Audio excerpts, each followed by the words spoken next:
From a dare to use a nipple as crocodile bait, to having your date finding this in your room. 20 MTV shows, 20 disturbing moments. Let's start at the tip of the iceberg. Disclaimer. Level 1. 16 and Pregnant, 2009. MTV's 16 and Pregnant from 2009 isn't exactly subtle about showing the hardest parts of teenage pregnancy. Season 3, Episode 2 with Jennifer Del Rio turns the discomfort all the way up. The episode sets the stage. Jennifer turns 16 and she's carrying twins. She lives in Florida with her parents who have deep suspicions and maybe even outright hostility toward her older boyfriend, Josh Smith. The guy doesn't do himself any favors. Throughout the episode, he clashes with both Jennifer and her parents at every turn.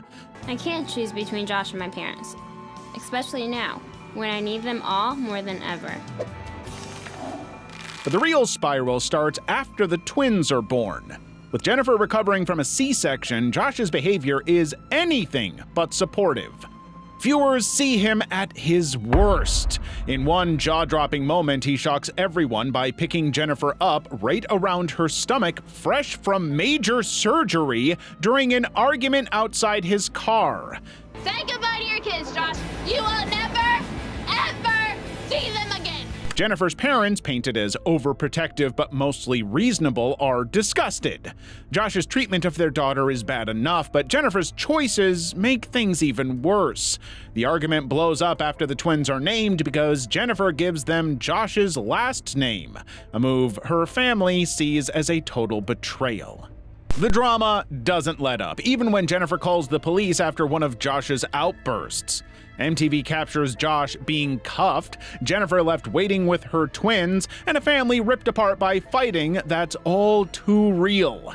Off-camera, the fallout continues, with accusations thrown in both directions and tangled in legal battles involving restraining orders and custody disputes. Many viewers find it to be one of the worst episodes of the show due to the on-screen physical torment. Room Raiders, 2003 to 2009. A cheeky twist on a dating show formula. That's how Room Raiders wanted to present itself when it aired on MTV from 2003 to 2009. Instead of conversation or chemistry, contestants were judged by what their bedrooms revealed about them. The format was simple. A so-called raider would sift through the rooms of 3 potential dates, opening drawers, peering under beds, and pointing out anything remotely embarrassing. What the show framed as innocent curiosity often felt invasive. A broadcast rummaging through someone's private life while they sat in a van, powerless to intervene. The beloved Blacklight segment became a recurring gag, where a host might run it across sheets or furniture to hunt for, evidence. The Miami Gone Wild edition took things a step further when a contestant's mom was dispatched to raid 3 boys' rooms for her daughter. As she swept through with a blacklight, viewers got a front row seat to scenes filled with exposed stains and bodily fluids. It's gotta mean that he's a little bit colorful. Banana? No. But one of the most unsettling episodes featured a contestant named Jake, who visibly recoiled after finding adult items in a bedside table. Oh. All right, let's check out these. Oh man. I'm gonna have to get my spy kit for this one. Oh no, not the spy kit. The discovery wasn't treated as a private moment or an awkward misunderstanding. Editors slowed it down, added sound effects, and framed Jake's shocked reaction as comedy. The contestants' personal belongings, clearly intimate, became a punchline and televised to millions. It's difficult to see the humor in someone's moment of startled embarrassment, but it was still turned into entertainment for public consumption. Looking back, what stands out is how normalized the intrusion felt. The show's charm was supposed to come from awkward honesty. Oh, you can tell a lot about someone by their room, but the honesty came through humiliation. People were reduced to the contents of their drawers, the stains on their pillowcases, or a misplaced receipt. The narration encouraged mockery, and the audience was invited to join in. Even the contestants, stuck in the van watching their own belongings picked apart, were prompted to laugh along to survive the moment. There's no sense the show ever meant harm. Its tone was upbeat and its hosts playful, but rewatching now, the bright pop graphics and laughter tracks can't hide how invasive it all was. Many viewers who saw the show as teens and children now find it disturbing in hindsight. Fraternity Life, 2003. College prank gone wrong? In 2003, MTV's Fraternity Life cameras rolled onto the campus of the University of California, Santa Cruz, following members of the local Delta Omega Chi fraternity. The show promised a glimpse into Greek life, brotherhood, rituals, and inside parties. But what it captured became one of the campus's most notorious scandals. During filming, two fraternity members of Delta Omega Chi, Matthew Cox and Casey Loop, stole a koi fish named Goldie, a prized 18-inch Hikari ogon from a pond at Porter College, one of UCSC's residential areas. According to police reports, the fish was herded out of the pond with a rake and slashed. Some witnesses even claimed it was cooked afterward, though that part was never proven. The koi, said to be worth up to $2,000, had been donated by a faculty member who described it as the pond's shimmering centerpiece.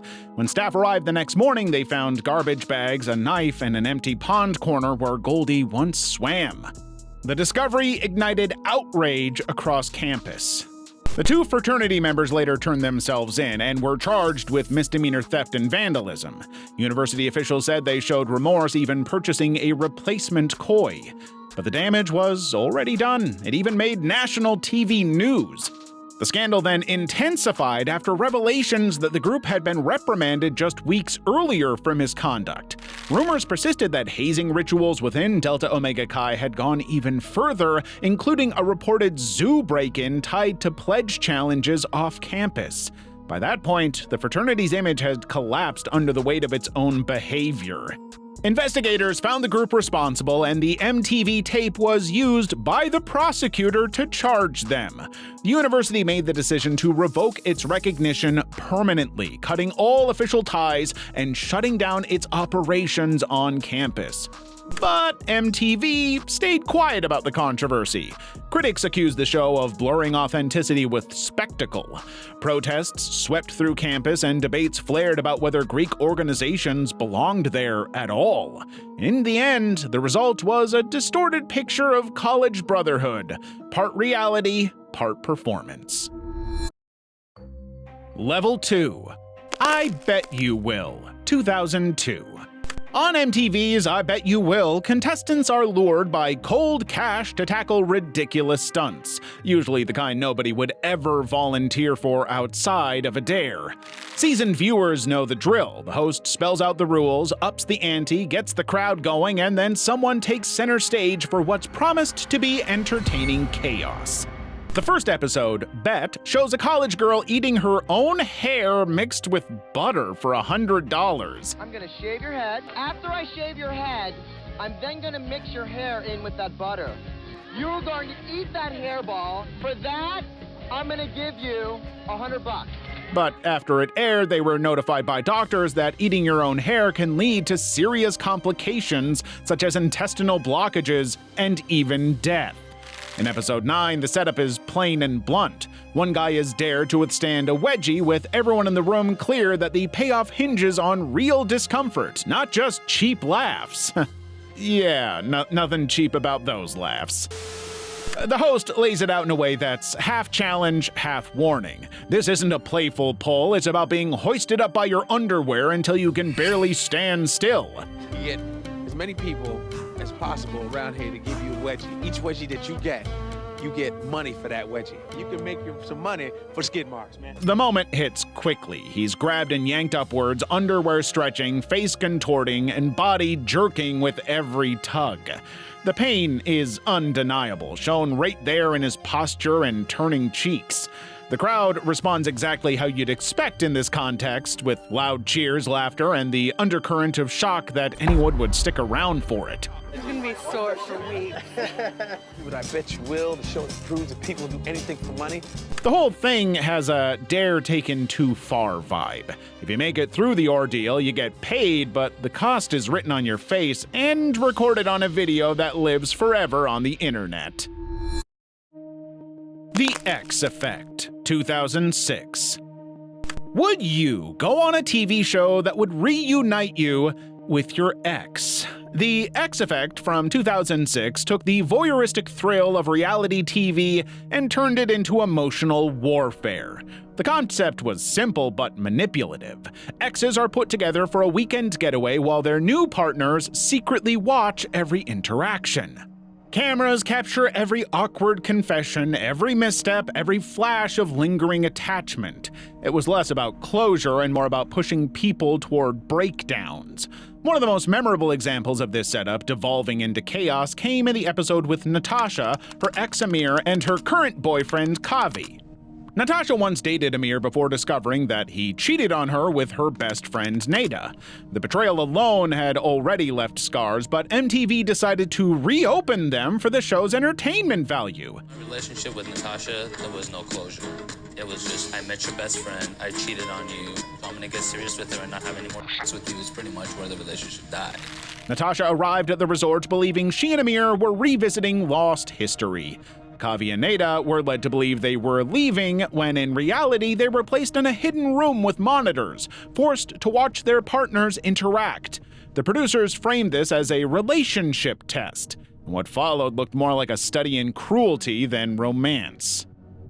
Since Amir cheated on Natasha, she tries to act nice in front of my face, but I know deep down it still hurts her. That's what kind of makes me worry. Almost immediately, Natasha began to gravitate toward Amir again. She flirted, reminisced, and brought up old jokes. The cameras lingered on her every glance, slowly building tension. Kavi quietly watched from the hidden room as his girlfriend ignored the boundaries of their relationship right in front of him. The show had made him both powerless and hyper-aware. He could see but not intervene. The tone shifted when Amir casually admitted that he had been unfaithful again, this time to Neda with another woman. And that confession was broadcast directly to both women who trusted him, one watching in real time and the other sitting beside him. I'm so angry because that's not him.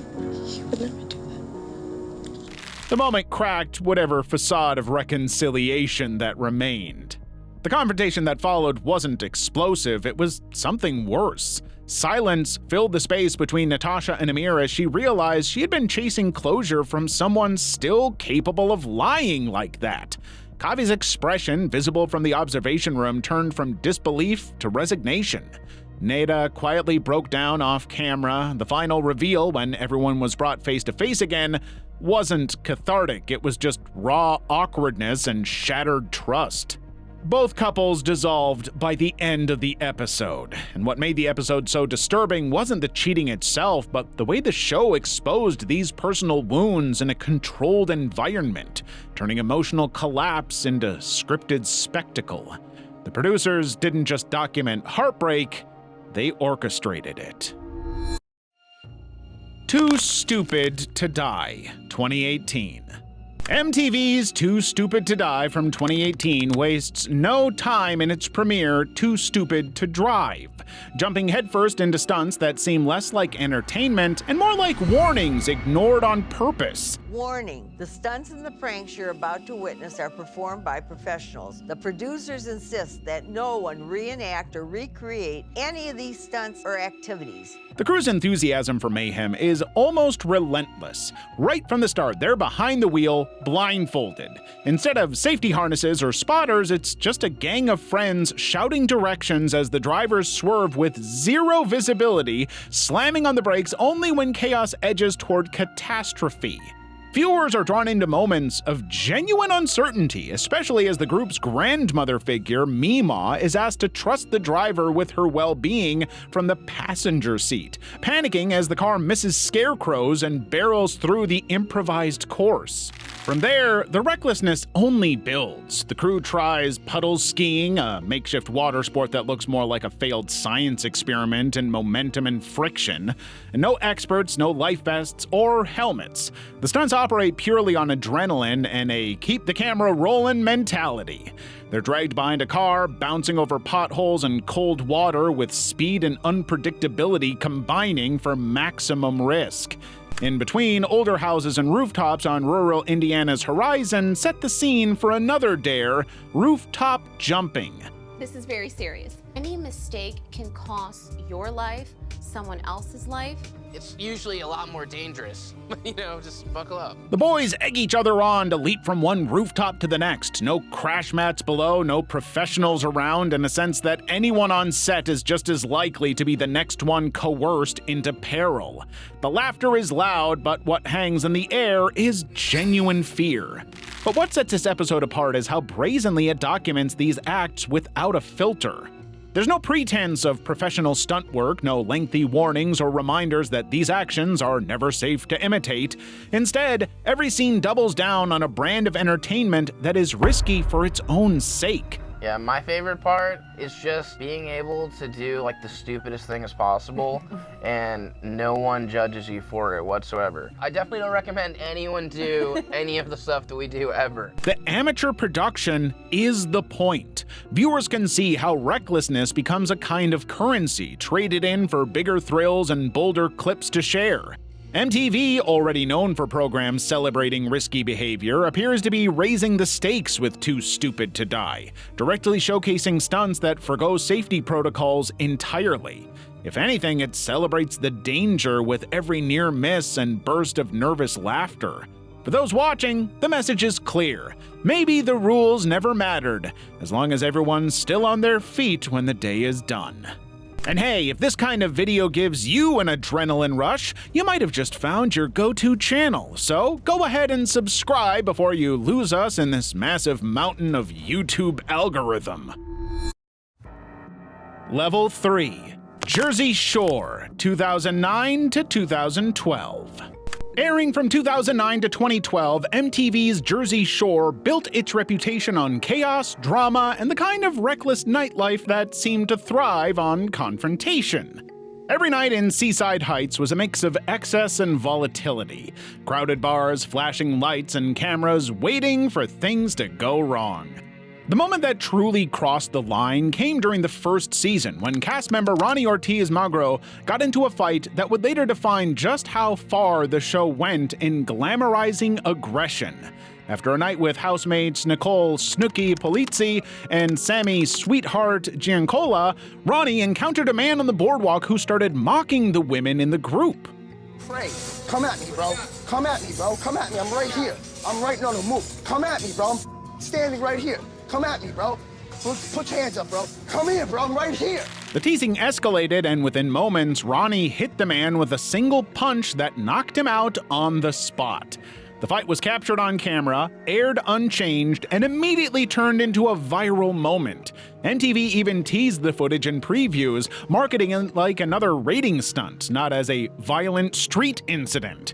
Ronnie's roommates ran toward him, shocked and exhilarated, clapping him on the back like he just scored a goal. No one seemed concerned about the unconscious man lying on the pavement. The reaction in the house afterward was the same. Laughter, adrenaline, someone yelling, "One shot!" echoing the phrase that would become the episode's title. Ronnie spent a few hours in jail, paid $600 in bail, and later told People magazine that he didn't regret the altercation because he felt provoked. I'm walking, they followed us and harassed us. What? You heard me. I'll repeat myself twice. In legal terms, the situation was serious. He was charged with a third-degree offense for striking Stefan Izzo, who lost consciousness from the blow. Izzo claimed that MTV security held him back while Ronnie took the shot, a detail that made the incident feel even more staged, like violence had become part of the entertainment. Ronnie was later admitted to a pre-trial intervention program. But there wasn't empathy or reflection, only celebration. And MTV aired it without apology. Wild Boys, 2003 to 2006. Packaged as MTV's most chaotic mix of wildlife documentary and absurd stunt show, starring Steve-O and Chris Pontius, two men who seemed determined to prove how far the human body could be pushed before breaking. Each episode of Wild Boys from the mid-2000s dropped them into another corner of the world, and they tested their limits not for money or competition, but because why not seemed to be enough of a reason.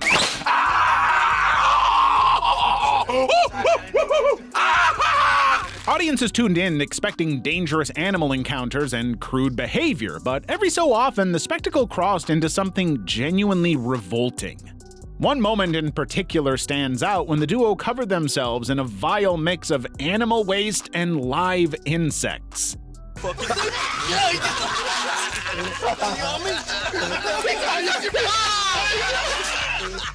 The setup looked like a parody of cultural exploration. They were somewhere remote, surrounded by onlookers and guided by local handlers, smearing themselves in filth under the guise of ritual immersion. What followed wasn't clever or symbolic. The pair were drenched in a foul concoction meant to attract swarms of bugs, their skin crawling as flies and other insects clung to them in dense clusters. It was broadcast with the same upbeat narration as always, which made it even more surreal. There was no cutaway, no relief, just two grinning men turning themselves into living compost for entertainment. Watching it came with layers of disgust. First, the obvious smell and texture you could almost sense through the screen. Then came the realization of how unsanitary the whole thing was. They were in wild terrain, slathered in excrement, surrounded by insects that thrive in decay. Everything about it screamed infection risk. You could see Steve-O's eyes dart, unsure if this was bravery or stupidity. It was stupidity, Steve-O. Chris Pontius stayed in character, laughing in disbelief like a man too deep into the bit to stop now. Even within Wild Boys, a show built on pushing boundaries, this scene felt excessive. Fans were used to seeing them swim beside sharks, pet deadly snakes, or play soccer with dung beetles, but human waste and bugs crossed into territory few dared to imagine, let alone watch on repeat. It was reckless, unhygienic, and deeply uncomfortable in a way that bypassed normal gross-out humor. Acapulco Shore, 2014 to present. Acapulco Shore, airing since 2014 on MTV Latin America, became Mexico's version of MTV's chaotic Jersey Shore. The show built its identity around excess and constant drinking, hookups, jealousy, and brawls. But by its seventh season, Carnaval Toda la Vida, the spectacle shifted into something harder to watch. The fights went beyond the usual drunken drama, crossing a line that left audiences stunned and questioning MTV's limits.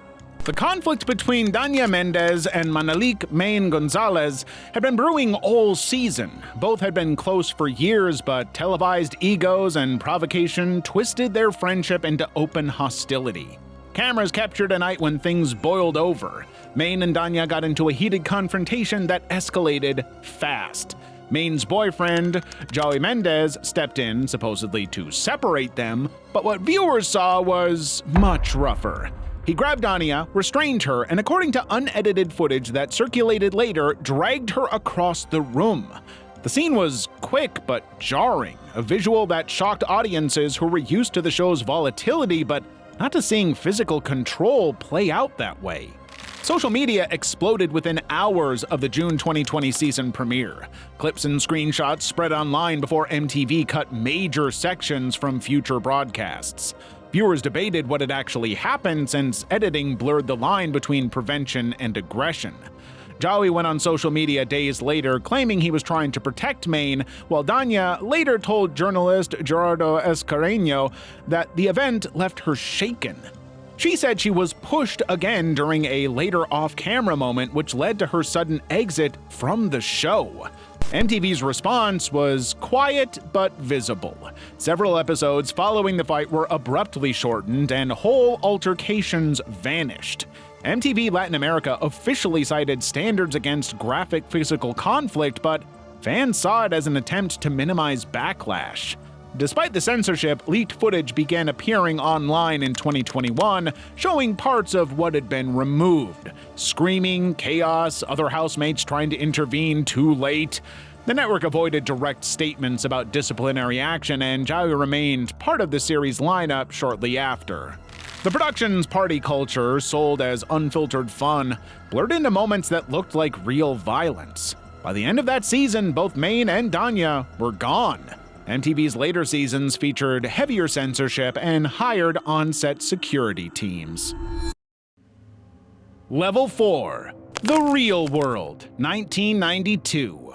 MTV's The Real World built its reputation on unfiltered social experiments, locking strangers in a house and capturing every clash, impulse, and breakdown. But sometimes, those moments pushed past messy reality television into something uncomfortably real. In the New Orleans version, the conflict between Preston O'Neill Robertson Charles and Ryan Leslie became one of the most revolting in the show's history. Their feud started with petty insults and revenge, but eventually became something serious enough to call the police about. What is your emergency? I want to press charges against somebody. Okay, and where are you, sir? 1633 DuFawcett. Okay, and what's going on there? Preston urinated on Ryan's toothbrush and used it to scrub a toilet, according to police reports from the time. Ryan didn't know until 2 weeks later after using the toothbrush daily. He developed a sore throat and fever, ended up at the hospital, and only learning what had been done to him when footage surfaced later. The object itself was confiscated by New Orleans police as evidence, but no charges were filed. MTV's cameras recorded much of it, even after Ryan escalated things by rubbing Preston's cigarettes along his backside. The show aired both acts in separate episodes, presenting them as if they were pranks. The entire thing felt grotesque, bodily contamination reimagined as reality TV drama. 3 years later, The Real World Portland produced another infamous clash. Nia Moore's time in the house had already been tense, but her fight with Johnny Riley and his girlfriend Avery Tressler cemented the season as one of the show's most unsettling. It began with a ridiculous argument that spun out of control after Johnny threw an energy drink and toilet paper at Nia. Nia swung back, snatched up a blow dryer, and lunged at him. When Johnny locked himself in the bathroom, she waited for him to open the door, then attacked again.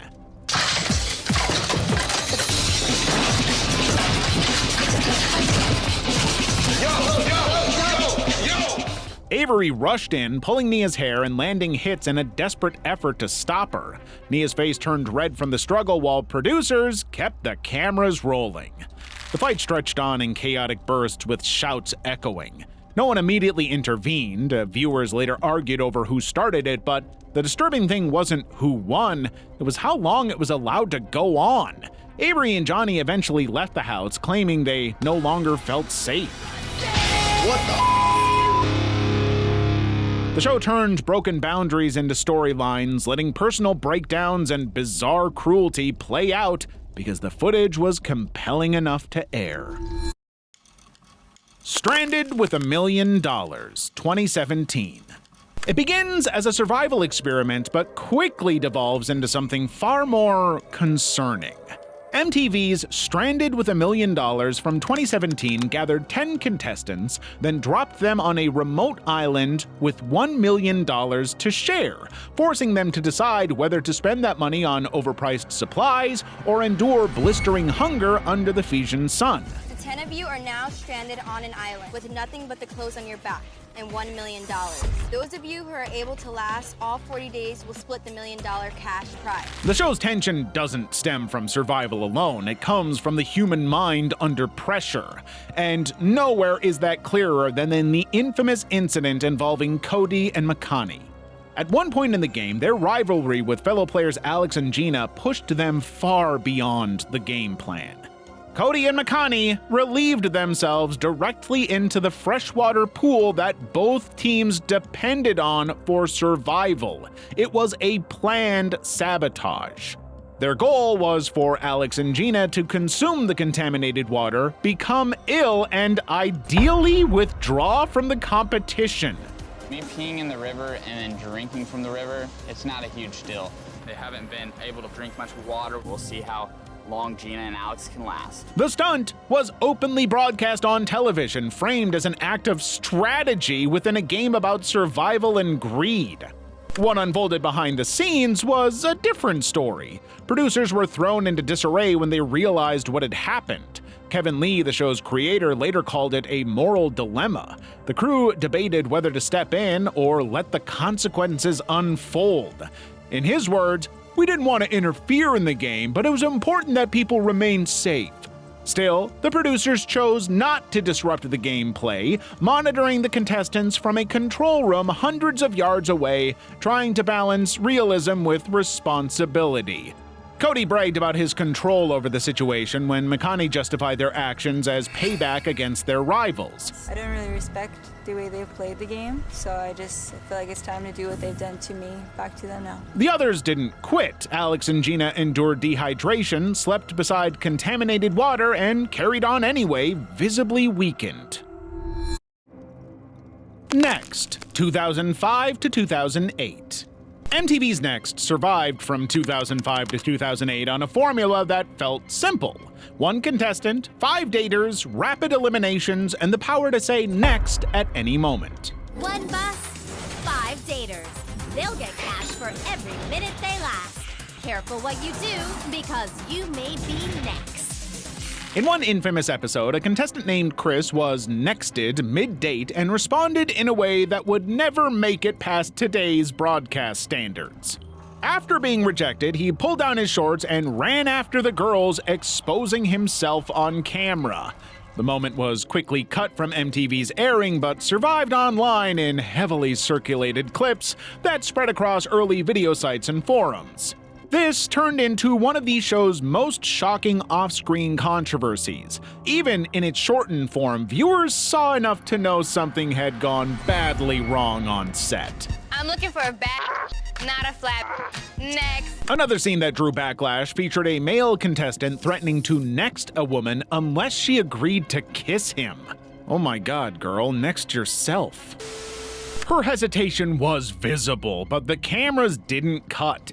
Instead, the tension was drawn out as if it were part of the entertainment.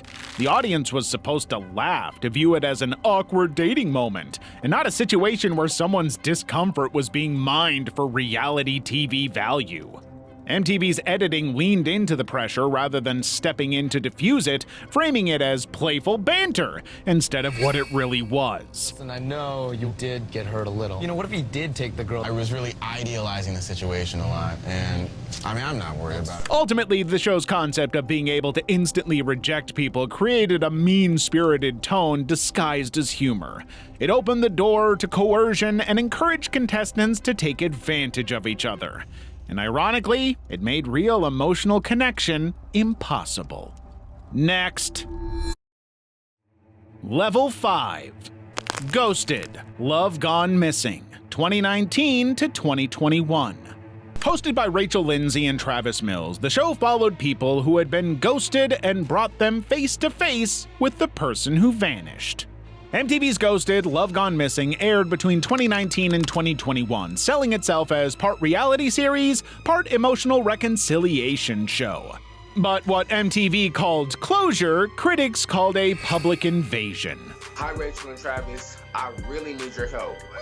Wait a minute. I was not ready for that. One episode from season 1 featuring Russell and Destiny encapsulated that discomfort. Russell had disappeared from Destiny's life after she told him she was pregnant. 2 years later, he sought to find her again through the show, claiming remorse and a desire to reconnect with both her and the child. But when the host contacted Destiny, it became clear she wanted nothing to do with him. Now she was the one disappearing, deliberately not responding, possibly protecting herself from the same dynamic that had hurt her before. We were contacted by Russell. I find that very interesting, being that he's been ghosting me for a long time now. I don't have anything to say to him. The producers followed Russell as he justified his intentions. His face was filmed in emotional close-ups as he described wanting closure, but his pursuit played out as a sustained campaign to be heard regardless of whether Destiny consented. Eventually, Destiny was convinced to meet him on camera. But what followed was not reconciliation, but unease. She appeared guarded, with her expression tight and her body language screaming discomfort. When he talked about doing the right thing, the moment carried an imbalance. The exchange captured the show's central flaw, its insistence that confrontation equals resolution. The reason that I've been ghosting you is because there is no baby. I had a miscarriage. No, Destiny, please don't play with me.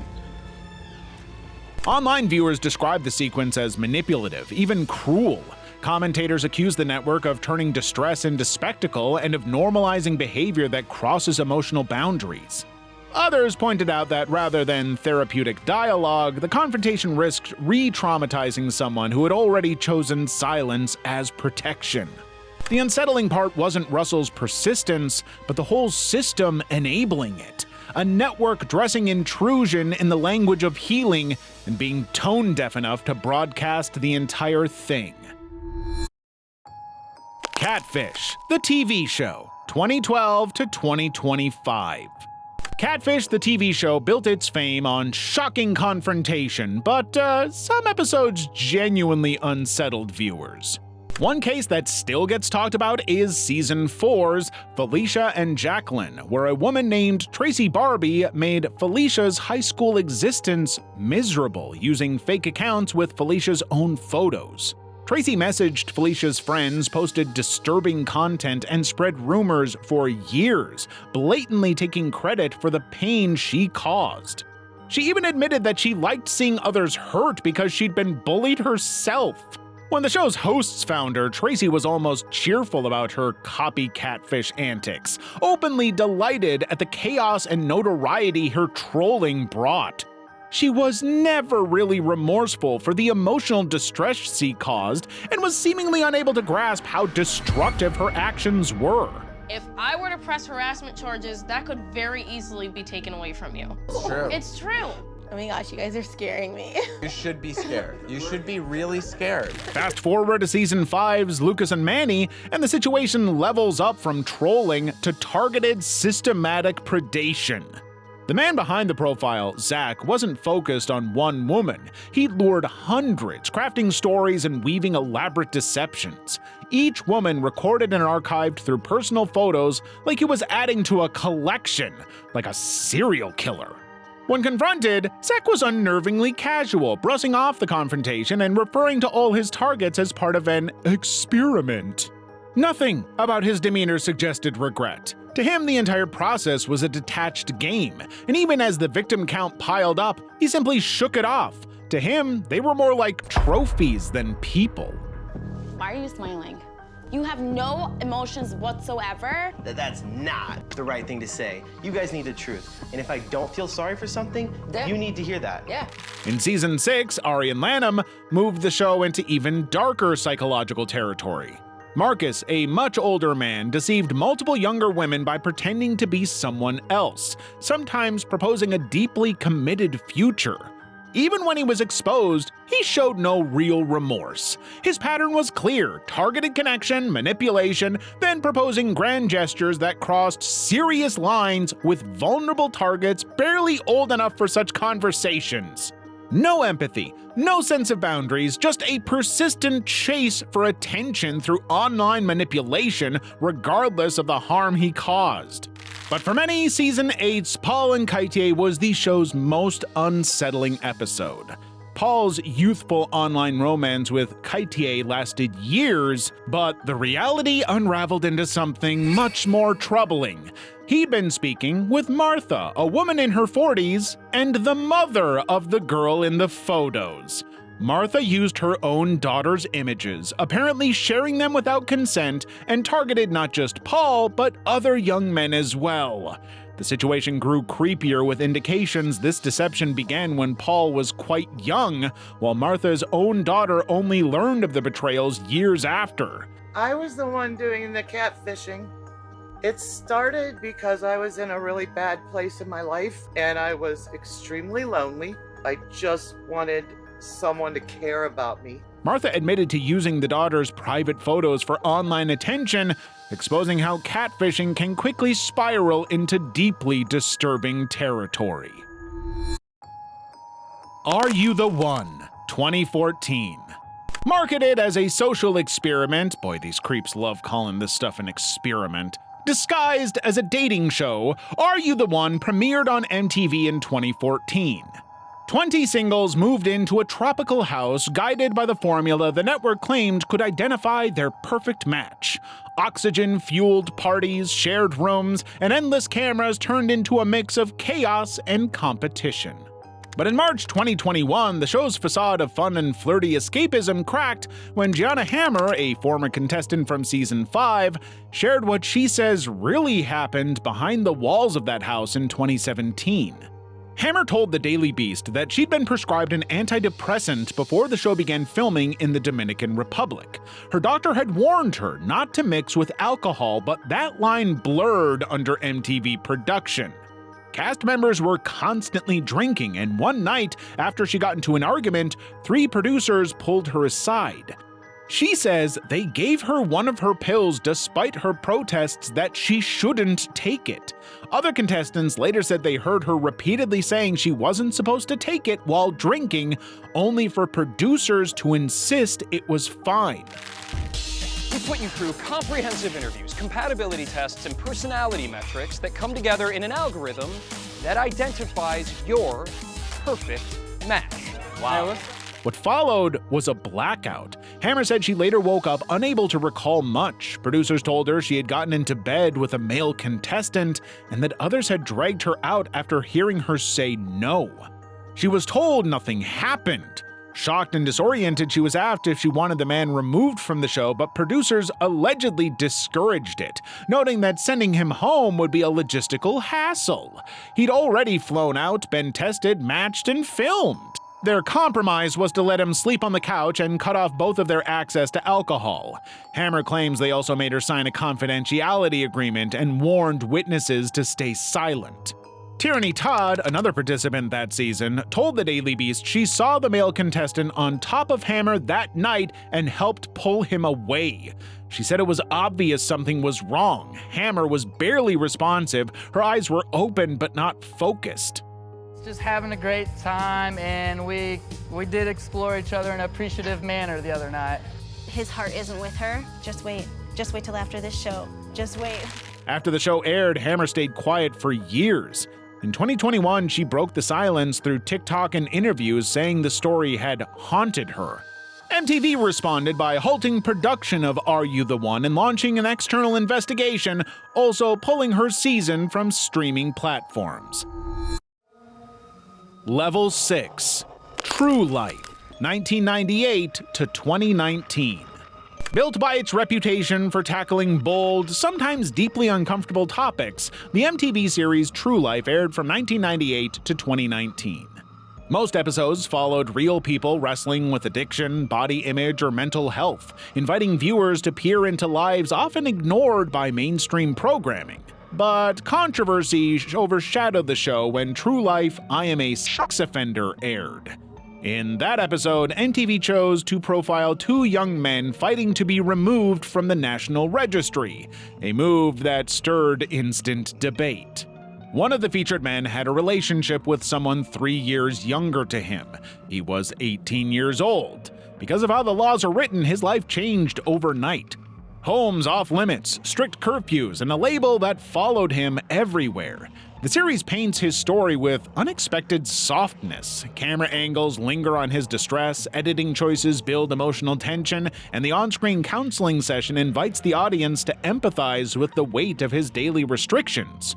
Nowhere does it confront viewers head-on with the permanent harm that inspired those laws, or even the gravity of the act itself. Instead, the focus is all on how hard life is for him, leaving viewers to question where sympathy begins and accountability stops. For some, the show felt like a reversal of roles. Rather than spotlighting victims or legal consequences, MTV delivered a narrative that risked encouraging viewers to excuse or minimize one of the most widely condemned behaviors in society. Critics described the episode as disturbing because of how little time was spent addressing the tough reality behind statutory regulations. The teenager's remorse, family struggles, and social alienation were underlined repeatedly, turning his crime into a story of bad luck. The underlying tension was clear. Is it right to humanize those whose actions have such lasting impact, especially when accountability is barely raised above the surface? The episode lit up message boards with accusations that MTV was framing perpetrators as victims of circumstance. One commentator called out the show for focusing on the registry's harshness rather than exploring the deeper, more uncomfortable long-term consequences of the offense itself.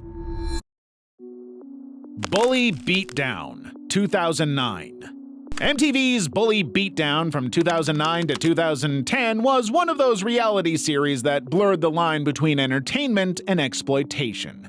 Hosted by Jason Mayhem Miller, it claimed to offer victims a sense of closure by confronting their bullies who were paid to fight professional MMA athletes for a shot at $10,000.